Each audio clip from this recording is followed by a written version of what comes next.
नमस्कार दोस्तों, क्या आप फैशन इंडस्ट्री में बिज़नेस शुरू करने वाले हैं? क्या आप फैशन इंडस्ट्री में फैशन के किसी भी बिज़नेस मॉडल या किसी भी बिज़नेस स्टार्टअप को शुरू करने वाले हैं?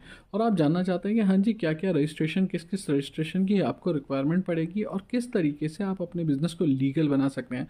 तो आप बिल्कुल सही वीडियो में। इससे पहले कि मैं इन सारी चीज़ों पे शुरुआत करूँ, आप प्लीज़ सब्सक्राइब कर दीजिए, बेल बटन ज़रूर दबाइए और लाइक कर दीजिए वीडियो।